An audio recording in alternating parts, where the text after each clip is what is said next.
Welcome back and Happy New Year. I'm Kari Wilson, Communications Director here at Two Cities, here to welcome in 2025 with Pastor Kyle. Here we are. And this is going to be the year that you are going to have a baby. I know. If I have one New Year's resolution, it's don't screw up being a mom. Yeah, well, we're excited for you. Yeah, we're excited too. I'm curious, Kyle. I've got to know, are you a New Year's resolution guy? I have been. Okay, I go back and forth. I do love the New Year's. Andy Davis, I think I've quoted this many times, my former pastor, he said the new year is a great time to repent. Mm-hmm. And I've kind of tried to personally do that. And honestly, I think as Christians, we do have a theology that God loves to make things new, that he's one day going to make all things new. And I do think that New Year's is a time for us to uniquely reevaluate ourselves, make some plans. But yeah, I think what I see is a lot of times, unfortunately, New Year's resolutions for most people don't work. I actually looked it up. What percentage do you think that fail? That fail. Oh, man. At least higher than 75%. Maybe higher than 90%? It's 80%. Okay. And when do most of them fail by? Oh, I've got to imagine early. Like before the Super Bowl. Like mid-February. Mid-February. So by Valentine's Day. Failed. Yikes. Yeah. I saw somebody tweeted out this is a couple years ago. It was like follow this for a second. It was like the year was 2021. And it was January 2nd, 2021, and someone tweeted like, "Oh man, already messed up. 2022 is my year." Oh man, it's like, so you're not going to do anything for the next year. We can get that way sometimes. We get so discouraged. I said I was going to do this. I said I wasn't going to do this. I said our marriage was going to be like this or whatever.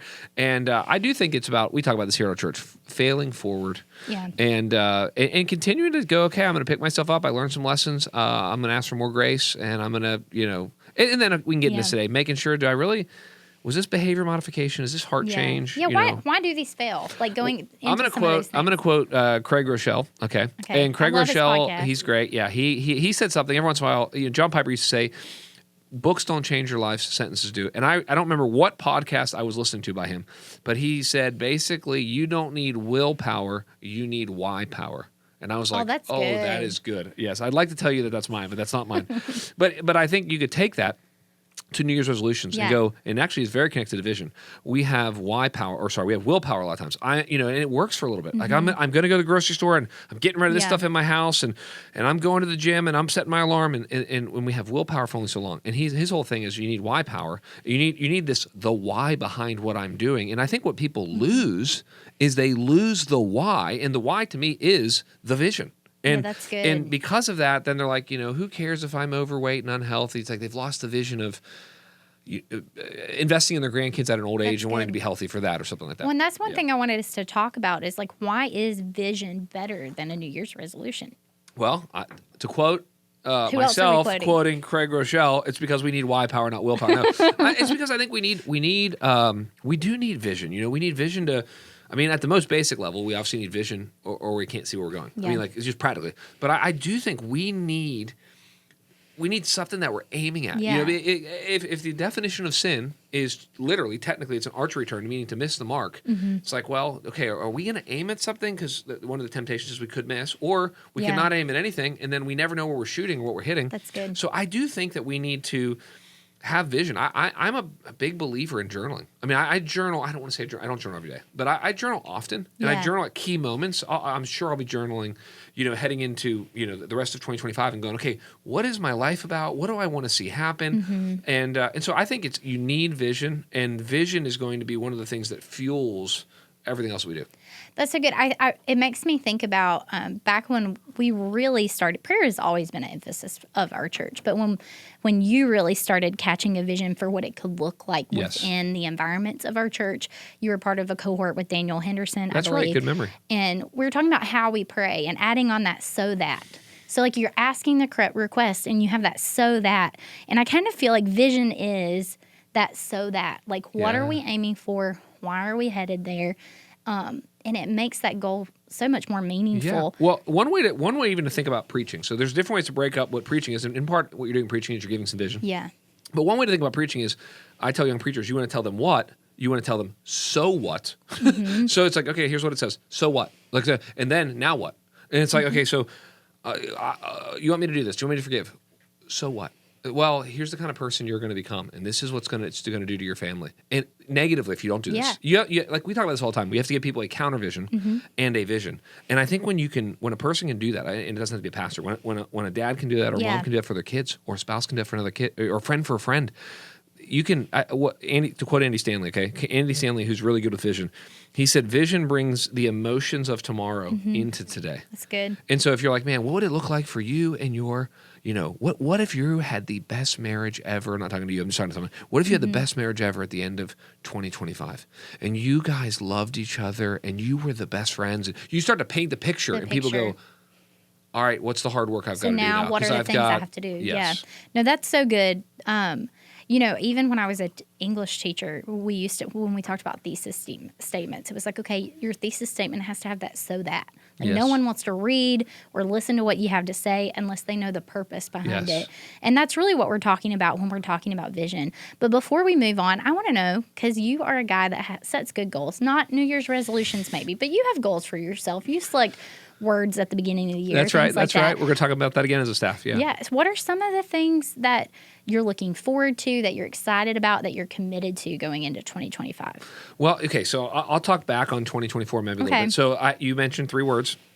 My 3 words for 2024 were attention. Okay. And that was because my kids were growing up and there was middle school and youth group and sports. There was attention. It was order, okay, which had to speak to priorities, and was I had it different ways: strength or stronger, okay, and that was more prayer, deeper, strong spiritually, deeper or stronger spiritual or stronger physical. I'm sorry. So I would say that one of the things that I think, and I've got a long way to go, but one of the things I think I did well in 2024 was try to really begin to prioritize my physical health. I was eating healthy in 2023, 2022. I would say this was the first year I did any type of strength training physically. Really enjoy that. This is probably the first year since college that I was probably in the gym more than I was not in the gym. So even though that may sound kind of shallow, I would say I want to continue that. Honestly, for me, it's pretty easy to answer your question in the sense that my clearest vision for 2025 is what I wrote on my multiply card, which was I want more intimacy in my marriage. There's lots of things under that, and more investment in my kids. And I am constantly feeling that I'm 40, as everybody knows that I talk about that a buddy of mine told me 40s are for families. In other words, for me, the way that it's working for my family is I have 1 decade left with my kids in the house. Yeah. When I turn 50, all of my kids will be out of the house. So I feel the burden of how do I deeply invest in my kids. Addie is turning 13 the end of this month, at the end of January. That's crazy. And so it's just like I'm feeling this moment of like I've got 5 or 6 years left. She's going to be driving very, very soon. I don't have that much more time with her in the car. I'm often complaining that I'm her Uber driver, but I'm like, I've got 3 years left and she's going to be most likely driving which means I'm going to lose. And that's when you really need to get scared. Yeah, that's right. That's right. So I would say, focusing on my marriage, my family, just where I am, there's a lot of things that we might get into that I'm very excited about where we are as a church. And this really was the year, 2024 was the year of really kind of getting established. We talked about this all the time as a staff. In our building, what does it feel like?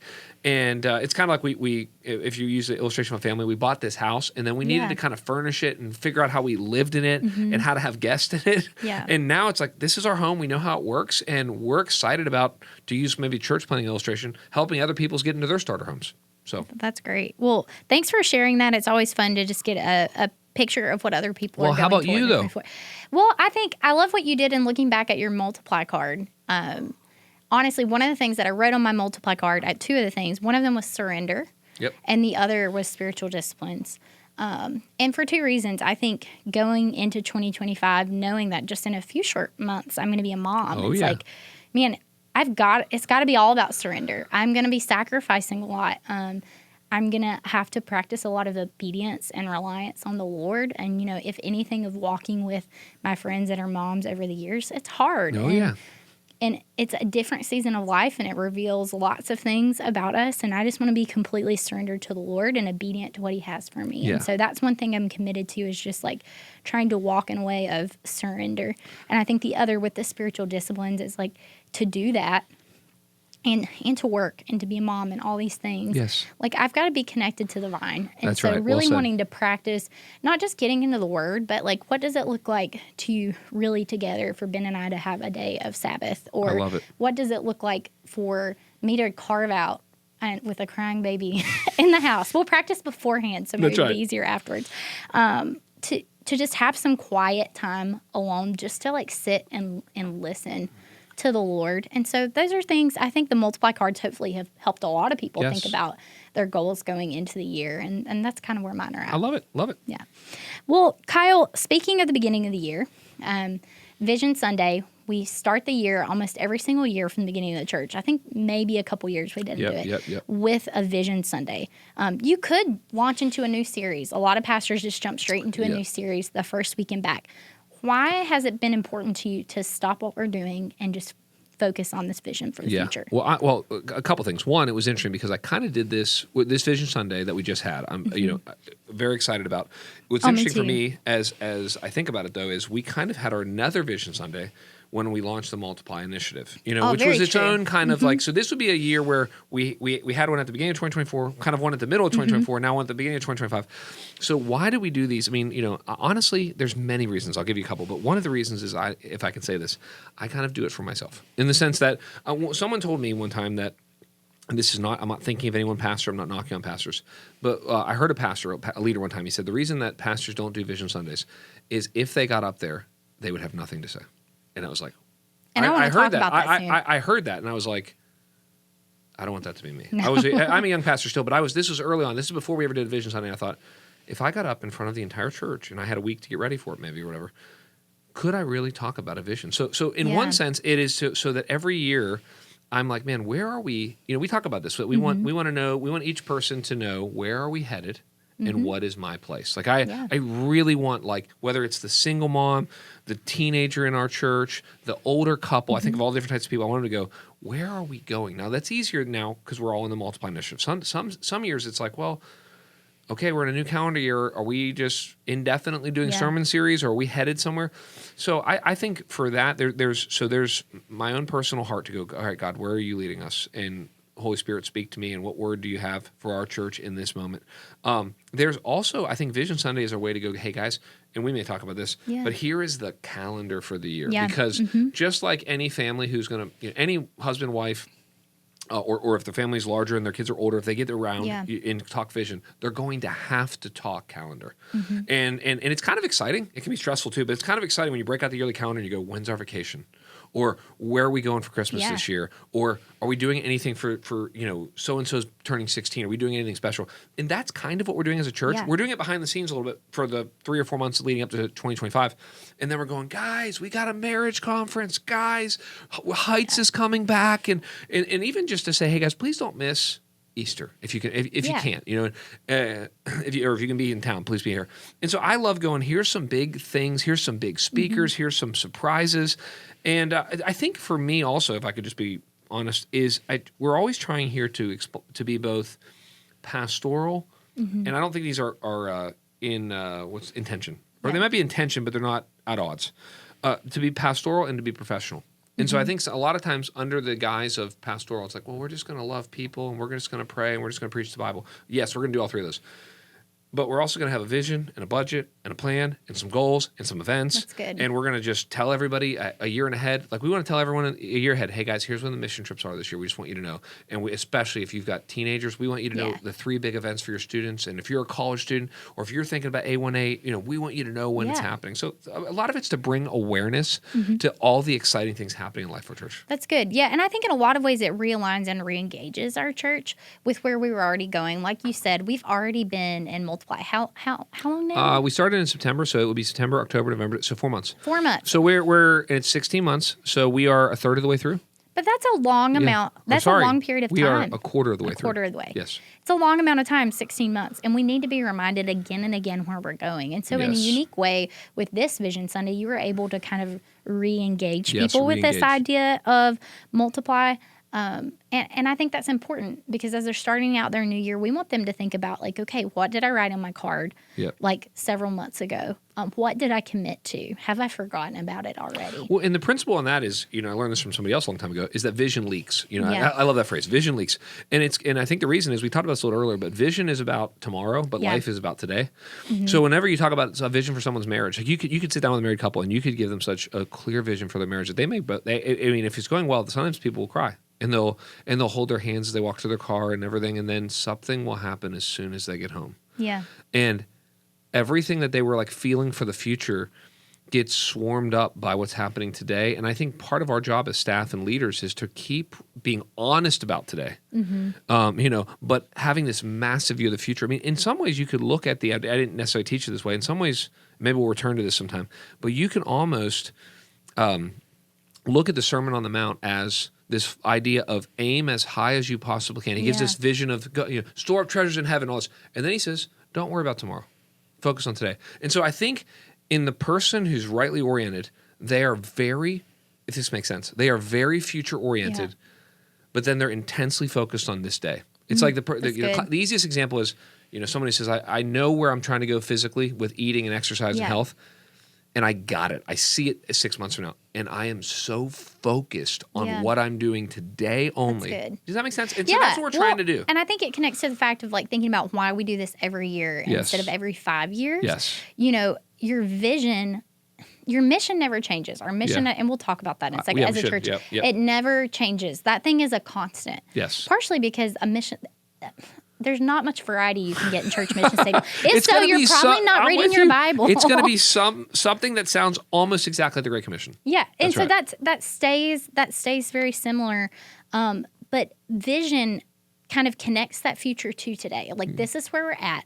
This is where we're going. This is how we're going to get there. Yes. And we have to remind ourselves of that. And then we have to also like re-communicate that vision in a way that connects with where we're at. Yes. Because the worst thing that you could have is a vision that's completely like outside of the realities of your current situation. Yes, yes. Well, it reminds me, someone told me, I know I keep quoting random people, but someone told me years ago that every pastor, and maybe this is every staff person, but every pastor needs to be recalled to their same church every 5 years. I think we've talked about this before. Yeah. And I think the reason is, and this goes with vision, it's like, and this is true year in and year out, but especially after a couple years, your life changes, your ministry changes. And so think about our city. I was just doing a podcast, with the Ickases a few weeks ago, and they're talking about, how different the city is in the last 10 or 15 years. And you just think, okay, well, in 8 years, so much has changed in our church. Our staff size has changed. We've been in 3 different buildings. We've been in 5 different offices. If you count all the different offices our staff was Lots in, of change. We have residency programs now. The old building's a student center, and so there's so many things happening that you've eventually got to go, okay, how do I take all of it and go, this is where we're headed. This is the language that we're going to aim at, and for the next 12 months, we're putting a sunset on this. We're putting an expiration date on this, and we're headed this way. Yeah, because if it doesn't have an end date, if it doesn't have an end goal, people have a hard time grabbing a hold of something I think so. Like that. I think that's why we said, hey, I know 16 months is long for the Multiply Initiative, but like you can see the end. It's far enough away, but it's close enough that you can, That's good. Well, just for a second, I want to hit this. We talk about things like vision and mission and values, and it can be easy to conflate those things with each other. How would you define the difference between those and how we've thought about that as a church? So let me just say, if you're reading business books, or even church books, so vision and mission, and I've tried to read a lot of books on this, they're used interchangeably. So some people, I don't want to get too confusing, some people will use vision and mission interchangeably, like the same thing. A lot of people who want to be a little bit more sophisticated and nuanced will break them apart. Yeah. But then when I read them, some people use them differently. So let me just say how we're doing it. We're doing exactly what you said, because I think that your mission is never, at least how we're thinking about it as a church, your mission is never fully accomplished. Yeah. Because the mission is the Great Commission. And Jesus says that when the Great Commission is done, he's coming home. Yeah. And so, or he's coming to take us home, the return of Christ. And so since Jesus Christ has not returned, we don't believe the mission is done. And when the mission is done, we'll just go to heaven and hang out. And so it'd be great. But in the meantime, that's the mission. So the mission is going to be some version of, we're going to make and mobilize disciples, environment, prayer, worship. Which is ours. Yeah, that's right. And then what we're trying to do is say, okay, what is our vision? And then I'll go to values. A guy that I look up to, he said that you want to always have a 2-year vision. I would say probably for your life. And I think the reason for 2 years is it's far enough to like really begin to dream, but it's realistic enough not to get too far ahead of yourselves. Yeah, that's good. So we're getting better at this. We've always tried to have a 2-year vision. The Multiply vision, 16 months, that's basically kind of a 2-year vision by the time we architect it, implement it, all that. And so Our vision is the unique way that we're trying to accomplish The the mission in Yeah. a certain period of time. It's the feet of the mission Yes. in a lot of ways, I feel Yes. like. And so this whole idea of multiplying, we've said it. We say it a couple different ways. We're going to multiply disciples, leaders, groups, churches. That's one way to say it.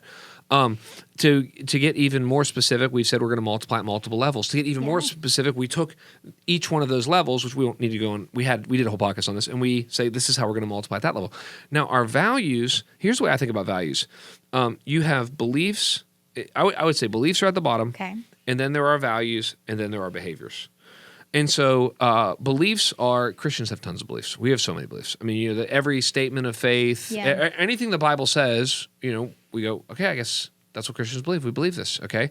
But then a value is something that comes out of, it's what you value because of what you believe. Mm-hmm. And then a behavior is what you do because of what you value. So let me give you an example. So if you think, okay, what do we believe? We believe that people need to hear about Jesus Christ to be saved. That's like, we believe in the exclusivity of Christ. That's okay. That's a doctrine we believe. Yeah. And then you have to go, well, then what would our value be? Well, there could be many, but one value would have to be evangelism. Another value might be world missions. Yeah. These are values, and you can state them different ways. And then let's stick with evangelism. So if we believe people need to the exclusivity of Christ, and then our values of evangelism, our behavior would be we always have one person who's far from God and close to us. Or we're always trying to tell people the story, a story, or our story. Yeah. So I think what we're trying to do is go, okay, what are the main beliefs in Scripture? Mm-hmm. So we have things like the gospel, community, mission, truth, stewardship. And we're actually going to dig into all of those. Yeah, and so I won't get into those. But we're basically trying to say, okay, all of those values, which we'll talk about next week, they all come out of beliefs. Yeah. And then on those values, we're going to build a bunch of behaviors. And so I do think, and then back to vision real quick, what I'm trying to have is I want to have like an ability to talk about our vision for 45 or 50 minutes. That's the Vision Sunday sermon. I want to be able to sit across the table with anybody, and if I had 5 or 10 minutes and we have a cup of coffee, I want to be able to share the vision of our church if I had 5 or 10 minutes. And then, as a friend of mine says, I want to be able to have the elevator pitch. It's like, I'm in the elevator with you for 30 seconds, and you're about to leave, but you're asking what our church is doing. I want to be able to tell you. So I want to have it at almost 3 different levels. And I want it to be simple enough that people can go, man, this is what we're doing as a church. We're multiplying, and we're asking God what He's given us to multiply. So that's how I think. And that simplicity is so key, because I think about multiply. I think about one. Like, people have gotten really excited around those visions. Like, one was a vision for evangelism, right? Multiply is a vision for all areas of our life. Yes, truly, but it's small enough, and that so many people uniquely were able to identify an area of their life where they're like, okay, I need to multiply here. And when it's that small and it's that tangible, it allows us to just grab a hold of it in a unique way. It's not ethereal. It's actual. Like you said, there's action that can come out of it. So I really think you guys have done a great job over the past several years of just giving very achievable visions and goals and next steps for people. Well, thank you. That have helped us, be able to be a part of it together. And really, from the foundation of Two Cities, you've been committed to a similar mission, obviously, and vision, but it's changed over time. What does that look like from the foundation of the church as a church plant to now? How have you seen that vision morph and change? Well, I think about that a lot, because when we talk to church planters, every once in a while, I'll send them the PDF of our prospectus, which was our, it was 8 or 10 pages. I want to see this. I need to send it to you. It's got a picture. I mean, Elon's not even in the picture. My kids are really little. It's a picture of us. And it's interesting because early on, our vision was we literally took, our vision. It was, or our mission, I'm sorry. It was love God, love others, love the world. And we literally took it from the summit. I don't know if that's still the summit in Raleigh-Durham, but what we did, and I tell guys this, is when it comes to preaching, when it comes to vision, you almost have to wear somebody else's clothes for a little bit and then get them tailored. And so I still believe that we should love God. I mean, like you said, it's going to be the same. We should love God, we should love others, we should love the world. But then we started, then we went through a whole other season where we were talking about every man, woman, and child. Yeah. And I believe in that still. And we still use that. We still use that. It's just not our main, we used to talk about giving multiple opportunities, every man, woman, child to see, hear, and respond to the gospel. I loved it for how comprehensive it was. Yeah. It was focusing on everybody and getting them gospel access and opportunity. I think as we've talked about it more, we're like, okay, well, what is it? Well, maybe say it this way. Someone told me that vision both matures the leader and matures in the leader. Yeah. And so I think what's happened over time, if I could be honest, is I think as we've tried to live it out, hopefully me, you, all of us, we've matured. And then therefore the vision matures and you're like, actually, this is how we do it. And I think as we thought about it more, we're like, okay, what is the way that we want to say it that it's almost sometimes how you want to say it. You're like, the vision hasn't changed much, like you're saying. It's going to be some version of the Great Commission, how we're going to live it out. But we really want to emphasize making and mobilizing. We want to emphasize in the statement sending. And then in an environment of prayer and worship, that's huge. Like post-COVID world, that is huge. Can we talk about that for a second? No, well, I think that is, we had a guy come in, a friend of ours, been all different types of churches, and he was walking around our building, and he's a little critical, just in general of churches. You need some of those people. Yeah, he's a good guy. He's not in our church, but just he's from a different city. Comes in, kind of critically looks at our mission statement, goes, the end of that's really good. And what he meant is, and I know what he meant like a lot of people are saying some version of make and mobilize, but he was like, basically when you say in an environment of prayer and worship, there are not many churches that are putting that front and center. And I think, as I've told you and others before, to me, to answer a weird question someone asked me when I was planning this church was, what do you want your church to feel like? My best answer to that, as I've thought about that for 8 years, is I think we'd want it to be a place of prayer and worship, because that's dependence, that's adoration, that's warmth. I mean, that's hope. And so I think that's looking up. That's desperation. And so I think as we have thought, and it's definitely more aspirational than actual, but as we think about, man, what would be the perfect home? And I think that's another thing, really, we wanted a mission statement that could work for your home too. Yeah. Like there are certain mission statements that they're more churchy. Andy Stanley famously said, we want to be a church that unchurched people love to attend. Well, that's great. But he's talking about a vision for his church that everyone knows is for his church. Whereas when we say, hey, we make and mobilize disciples in an environment of prayer and worship, I want mom and dad to go, well, we could have a better one, but for now, we'll just take that one. That's good. And we want to do that here. And I think, and what else we wanted something that every ministry area, it's funny, we have all these, I forget what they're called. You probably know. They're called like ministry guides or something like that. Ministry plans. And about once or twice a year, I'll get them from the staff. Yeah. And I'll be like, okay, here's world missions. Okay, here's college. Okay, here's students. Here's kids. And what I love about it is I'll open it up. And almost all of them, the first thing it says is we make and mobilize disciples in an environment of prayer and worship. Now, there's a few nuances, but I'm like, yeah, I guess that also is the vision of the college ministry. I guess, why would that not be the vision for students, or whatever I'm saying? Yeah. What I love about the environment of prayer and worship is that it puts the church gathering at the center too. Yes. And I think in a lot of ways there's been a lot of movement away from that with online streaming and online church. Yes. And even though we are online streaming, we are giving people the opportunity to engage in worship and in the Word through a streaming platform. We're always encouraging people to come to the actual physical church gathering. I agree. And I think Donovan, like we always talk about, Donovan's team's done an amazing job. We're trying to add things like prayer and worship nights, which we call multiply nights in this season. We're trying to do things like elder prayer. We're trying to have prayer teams up there to respond. I mean, we've got a long way to go. I'm very proud of everyone. I'm more critiquing myself. But to say, I think that this could be a very distinctive of our church. That I mean, when Acts 6:4, we're supposed to be committed to the word and prayer. It's like that's prayers. A lot of churches are committed to the word, not as committed to prayer. Jesus, when he quotes, my father said his house should be a house of prayer. And so there's an emphasis on prayer that I think is missing in the American church. Yeah. And we're at least aspiring to it. We're not there yet. And it gives people a model for how they can do that as well. That's great.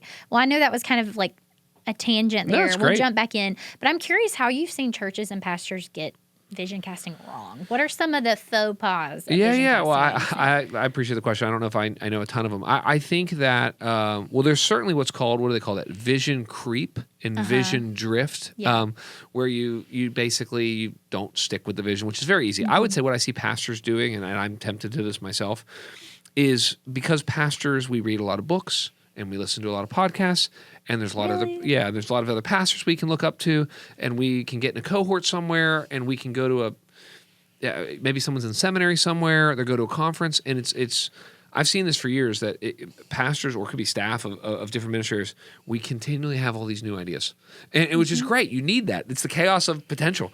But I think what I see pastors do is either they just never really sit down to think about the church and have a vision. That's number one. Or the other temptation, probably three. They don't sit down and take the time, because it just takes a lot of time to think of a vision. Yeah. And vision, Larry Osborne, who's been a mentor of mine, always says vision only comes out of rooms of 1 to 3 people. So it's very hard. If there's going to be vision, it's at least going to start. It'll be implemented and discussed in other rooms, but it'll start in a very small room of 1 to 3 people. So you have to create that room. I need to get away, go up to the mountain, pray, whatever, think about the future. So I think pastors don't do that. They don't get away and do the hard work to architect vision. I would say the second thing is they try to have a bunch of different visions that are really competing. They don't even realize it. I'm not acting like we've never done this or they're above this. But you start ministries, you're like, wait, that has nothing to do with our vision. But just somebody who was nice, who had money, wanted to start this. And we get asked to start all kinds of things all the time, and we say no. Well, that's why there's a book, I think it's Sean Lovejoy. I haven't read the whole thing. I don't know how good it is. Sean Lovejoy wrote a book called Be Mean About the Vision. And it's so funny because I remember reading the endorsement, and one of the endorsements says, Sean Lovejoy is the nicest guy I know, but he is mean about the vision. And I think it's just a sweet way. It's like we want to be the kindest, warmest Christian people, but we want to flex our no muscle every once in a while and go, this does not fit under our vision. So I think and then the third thing is they don't stick with the vision they implemented, which is hard. I'm blessed. You're blessed, I'm sure. We have a great staff to come alongside us. I feel for these pastors who it's them, maybe an assistant, maybe no one else. It's hard to accomplish something. And they're like they're trying to preach their sermons every week, and they're feeling overwhelmed by their life, and they're trying to counsel, and they're trying to marry and bury, and then they're trying to get back on Sunday and lead people in a certain direction. It's very hard. Yeah. No, that is hard. I think, too, if you're the one that's doing literally everything, then you're probably the week of your vision Sunday. You're coming up with that sermon a couple days before. Yeah. Not a clearly articulated vision at that point. Not something you've been able to think about and kick off other people. I think some things I've seen too and heard other pastors talk about is like the vision was just too big for where we were at the church, or it wasn't the right timing, or it was too small. Actually, the church was underwhelmed. Like, it's hard to yes. That? Like, well, that is, you bring up a good point. It's hard to know. You want to have a big enough. We should talk about this. Here's I think a couple principles. If other leaders are listening to this who are leading churches. You need a big enough vision. So you need a big enough vision that the average guy and gal in your church is like, we're not just doing church. Like we care about, lost people. We care about suffering and hurting people. We care about the uneducated and unevangelized and unmedicated. We care about all those people. So you need a big enough vision. I would say the other thing is, I heard someone say this. I think it's true. You should not have a vision that is older than your church. So in other words, I don't know. I mean, we've been around for 8 years. I don't think I should come up with a 15-year vision. It'd be like, someone almost raised their hand. We've been here for 8 years. I don't know that we're ready for it. But guys will do that. They will start their church, and 18 months in the church, they want to give a 5-year vision. It's like, man, you don't have a building. You don't have a staff. You don't have a worship team. You don't really have a budget. You don't have an annual calendar. You are not ready to go to amazing ideas. No, they have great ideas. But I think you want to have, a 2-year vision is great, And then I think, and we've talked about this before, but I think it's such an important principle. I think when it comes to vision, another thing that happens is people keep having vision leadership without get-it-done leadership. That's good. And so vision leadership, I think, lasts 18 months as a general rule. So if you think about it, we'll just use our church as an example. We were like, hey, guys, we're out of space, but I promise, this is on our last building, but we promise, by the grace of God, we're going to find a building or find a place to have a church. Yeah. And I don't know exactly how long it was, but we were saying that publicly for a while, and then we finally found the land. And it was like, okay, well, then we could go to church and go, we found the land. And honestly, it's hard to explain this, but as the person who gets the blessing and privilege to communicate that, you can almost feel the sense of relief in the room. And it's almost like, it's hard to explain, but they trust you again. Yeah. It's not that they didn't trust you, but it's like, so I think what happens is you can almost imagine you have an hourglass. And as soon as you give a vision, it turns over and the sand starts to fall and you have 18 months. And they want to see it. And they want to see it. And if they see it, here's what I think happens. This is what I felt. If any part of that vision begins to become reality in which it can be seen and celebrated, they flip it again, and you get to restart. And That's so good. for us, it was, hey guys, we're going to get some land. Then we came back with land. Then it was like, guys, we got to go raise a couple $1 million. And then we raised it. And so then, hey guys, look, we're going to build. And then the building went up. Yeah. And then it took about 18 months until we got in it. And then you could feel when we got in it, there was that relief of get it done leadership. And so I think the other problem with guys is they have all this vision leadership. I think how the vision can be so big is they say something like, hey, we're going to go to this city and, I'm making this up, but in the first 6 months, we're going to lead 30 people to Christ and baptize them. And then no one gets baptized. And everybody we're all nice. We're all kind Christians, but everyone's like, yeah. And most people are like, they wouldn't say this out loud, but this church has vision, but they don't have implementation. They don't have strategy. They don't have get it done leadership. Well, we talk about vine and trellis work, Yes. right? The two main sides of the church. I think there's a third called communication, but, are operational and ministry, right? Yes.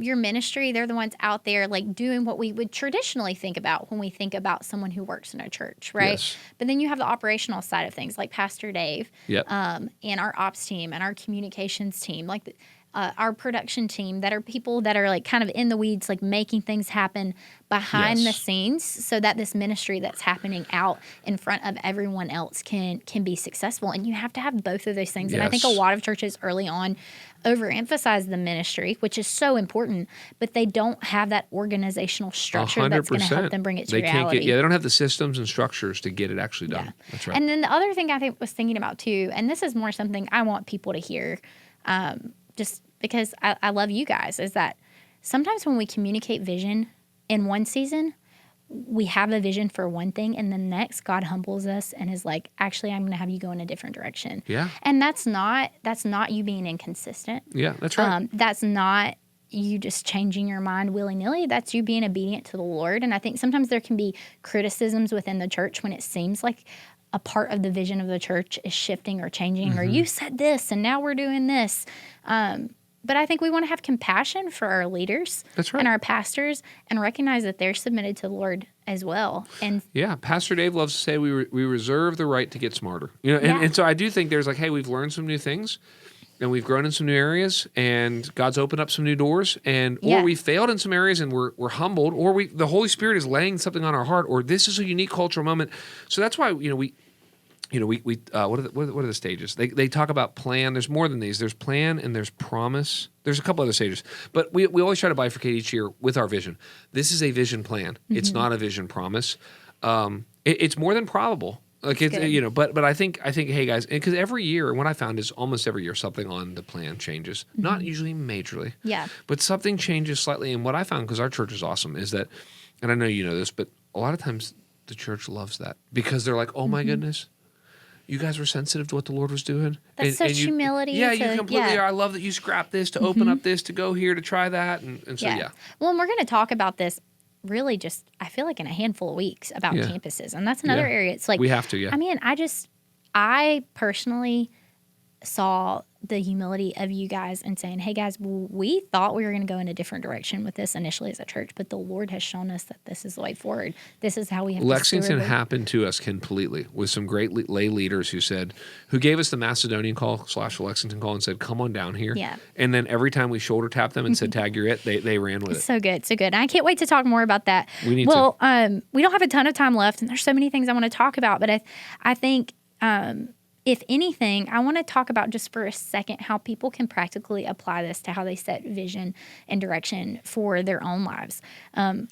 What are some helpful tips or tools that you've had in the past? Yeah. Well, I mean, there's I've mentioned him before, Andy Stanley. I know he can be for some a controversial figure because of some other comments he's made about things. But when it comes to leadership and vision, he's been really good, and he has a really little book. So I don't even know if it's still available. There's a really little book called Making Vision Stick. Yeah. I've probably read it. I don't want to exaggerate, a handful of times. It's really short. You could read it in 30 minutes or an hour. And one of the things he says in that book that I've always thought of is the way that you create vision. So if someone's listening to this and they're like, man, how do I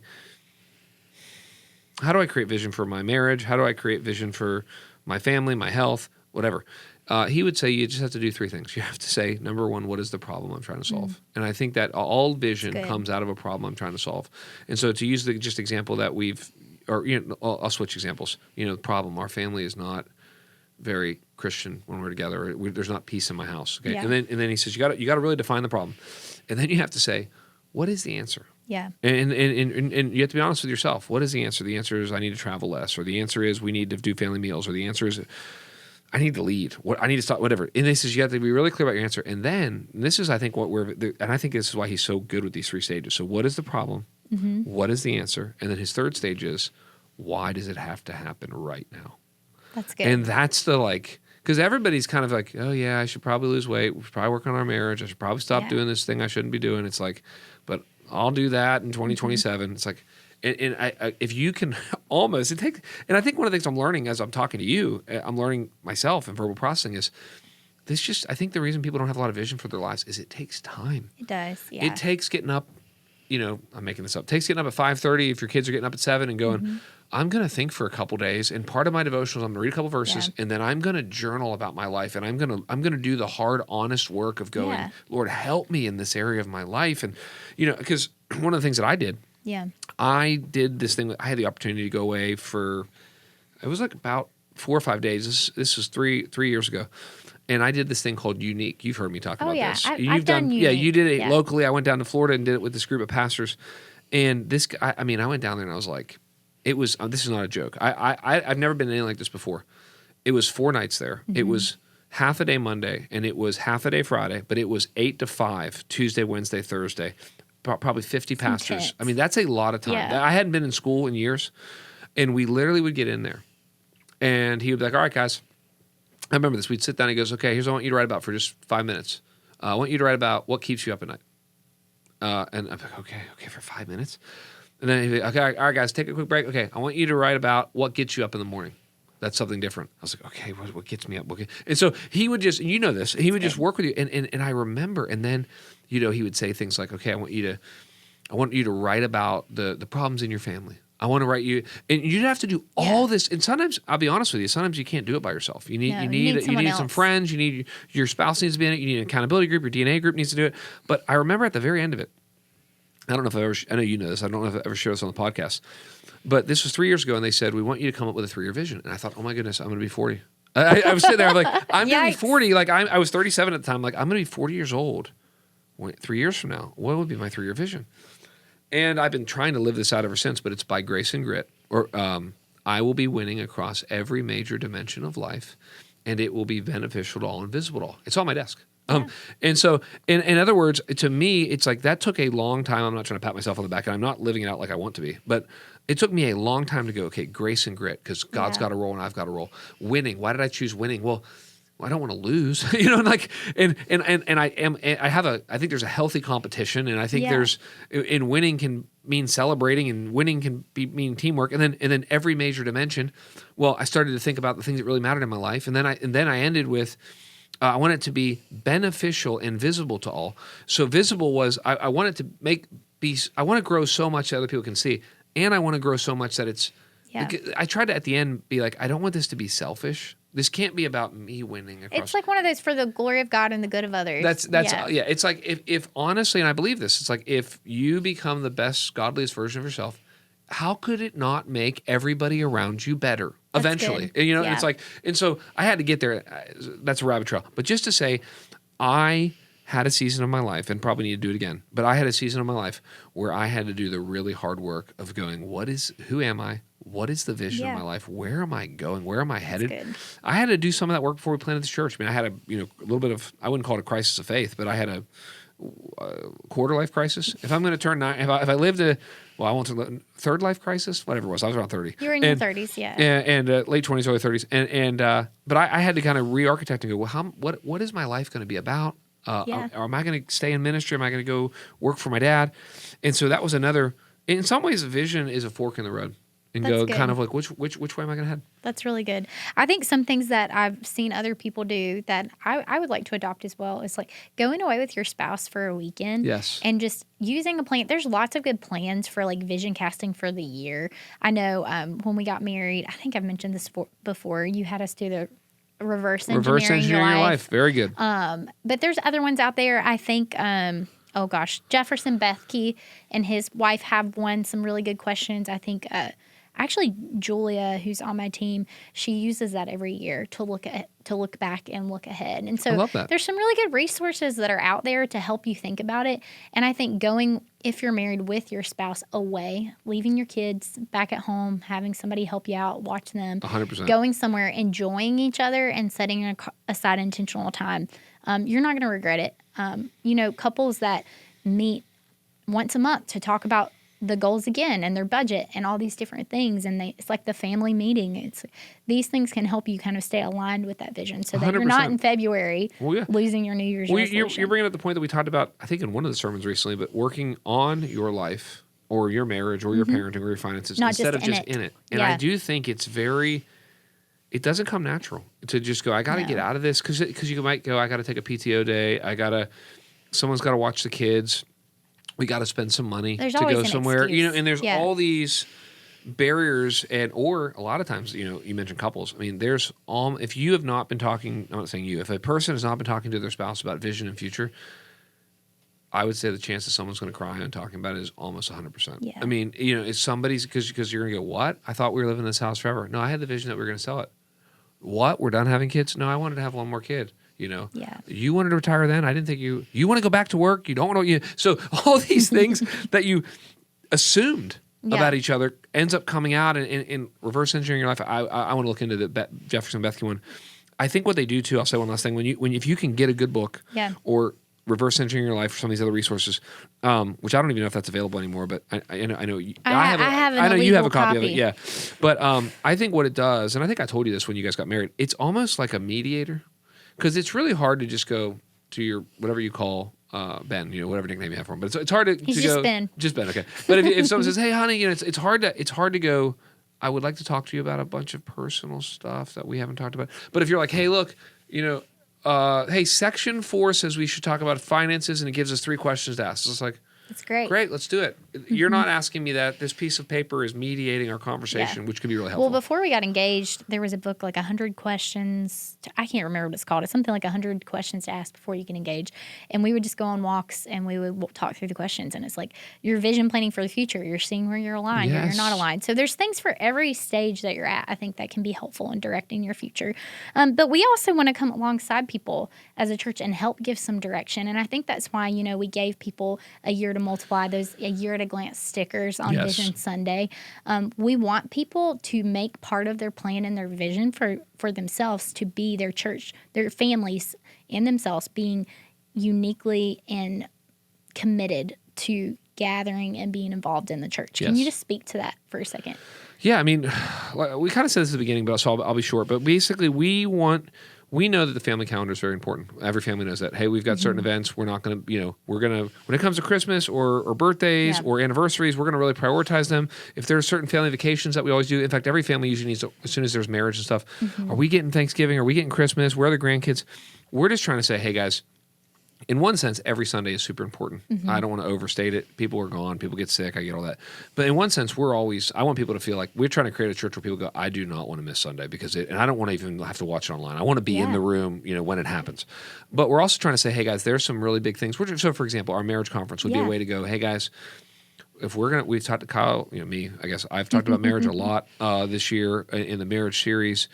We talked about it through Proverbs. We talked about it made to multiply. It's going to come up again. And to go, hey guys, instead of just going, get married, stay married, have fun being married, we want to be like, hey guys, we're going to bring in a couple that's gone through some stuff, and they want to spend an evening and a morning with us, equipping us. I think we want to say some of it want to say, hey guys, God has really blessed the Heights Conference this year. It was an incredible start to our year. We're adding a night. We're gonna, guys, if you liked it last year, you're gonna love it this year because we're adding a whole nother night. And just to look through it. Even to say, hey guys, here's a couple ways we're coming alongside your kids. Yeah, like the Birds and the Bees conference. That's a big deal. I'm excited about that. Yes. Hey, here's how we're going to, it's difficult to, as I heard Al Mohler say recently, parenting is one long conversation interrupted by a lot of conversations. Yeah. It's like I'm constantly having one long conversation interrupted by more intentional conversations as we're having a long conversation. And so I think this is going to be, it's basically another way to say, I say this humbly, but hey church, we love you. This is how we're thinking for you this year, and we want you to prioritize this. We're not going to get legalistic about it. If you're out of town because your 10th anniversary has been scheduled for 2 years, great. Otherwise, if you guys could try to be here, because the other thing I will tell you that's happened over the years is we haven't communicated, and then they don't get upset; they get sad. They're like, I'm missing out. You're like, you didn't tell me there's a marriage conference. It's like now we're able to go. Okay, well, we told you 2 months in advance. That's, and so hopefully you can make it, and we will do something like this in the future. So. We'll let you know next time. Well, I think in a way, too, if your family hasn't started to think about the calendar year, if you waited into now, it's like a jump start. Okay, we need to look at the year and we need to plan some things. As we close, Kyle, what are some things you're excited about in 2025 for our church? Oh, there's so much. And so I'll have to hold back some because I feel like we're going to talk about it on another podcast. I will say, if I could drip something just really quickly, I think I am genuinely most excited about growing in a culture of sending as a church. And that means many things. That means, I know we're going to come back in the weeks to come and talk about campuses. And what is a campus? Why do we do campuses? What does it mean that Lexington is becoming a campus? We'll talk all about that. I'm very excited about what I mentioned a few weeks ago when I was highlighting Hold the Rope in regards to just bringing on future church planners, men who are going to revitalize, and really seeing men be parented in our church and then sent out and honestly have teams go with them. And then a couple things that I hope to get finalized in the next few months that we'll probably jump on and talk about, which is just going to be how do we continue to grow as a culture of sending world missionaries. We'll talk about this at some point, I'm sure, but we're doing our first ever Send Weekend, another thing we don't want people to miss. Yeah. And we're going to be having some of our global missionaries back. We're going to be preaching a unique message on world missions. We're going to be making some kind of ask for calls and commitments. And so there's in regards to missions, we're going to be highlighting short-term mission trips. And so there's so much that we're doing this year. So, but if I had to summarize it, and I'd love to come back and talk about a whole podcast on how we're going to grow in sending, but I would just say we'll really moving into the campus age and the sending season of our church, which I use that word season Alaska. Like we are just, as you know, our morning services are filled. Our evening services, we assume, will be filled very shortly. And so then the question is, okay, well, what do we do? And I think it's a season of sending, and I'm very excited about it. That's so cool. Well, with that, guys, we can't wait for what the year has in store here with 2025. God is doing so much in the life of our church. He's already done so much over the past 8 years, and we can't wait to see what he's going to do next. We're going to be coming back week after week on Open Bible, Open Life, sharing new content with you guys, digging deeper into things we're talking about in our church, unpacking the future that God has for us, and we don't want you to miss it. So make sure that you tune in every week on YouTube, Spotify, or on Apple Podcasts, and we'll see you there.